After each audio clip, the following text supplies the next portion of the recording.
Hey guys, Brad with Family Handyman. This nice new kitchen has big, spacious drawers, which are perfect for holding lots of stuff, but not so great for organizing it. So we're going to add some custom inserts and dividers that'll make these drawers much more user-friendly and efficient. So let's get started. First one I'm going to build, I call a deep drawer slider. To build all of these projects, I'm using 1/2 inch and 1/4 inch Baltic birch plywood. After cutting all the parts to size, I sanded everything before assembly. To assemble the parts, I just used glue and brad nails.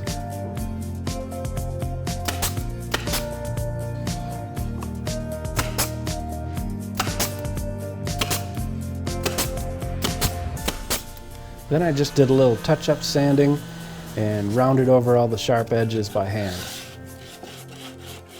After assembling the lower partitions, I cut all the parts for the top tray and assembled everything using glue and brad nails.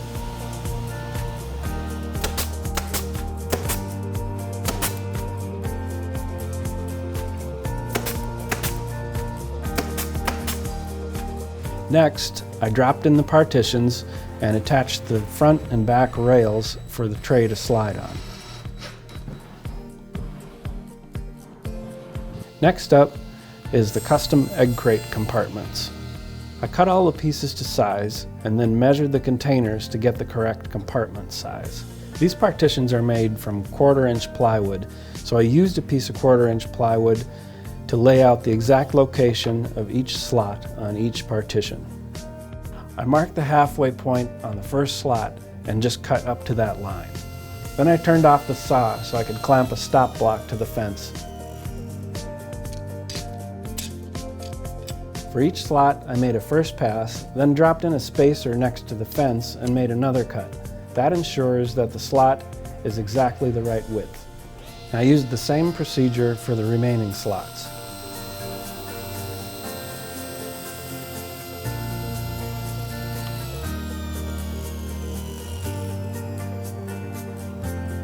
When you cut these slots, you'll end up with a little bit of waste in the middle, so you can just clean that out with a chisel. Once all the slots are cut, stand the partitions up and assemble them and check the fit.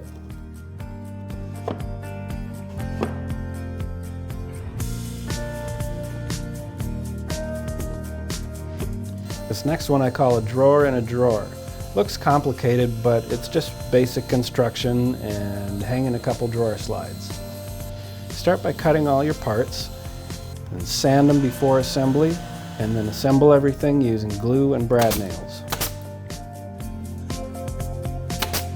Instead of measuring for the size of the bottom, I just used the box itself and slid it up against the saw's fence and adjusted it to meet the saw's blade.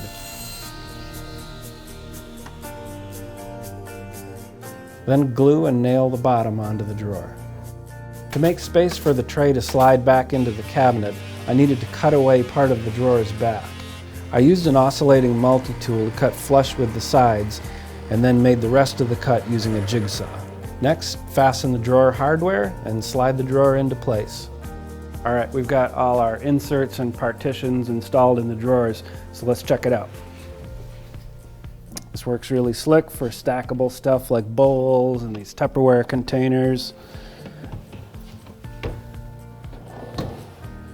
Here's our sliding tray, so you can access all the stuff underneath it. And just move that back and forth. This one, we're almost doubling the space of this drawer in a way.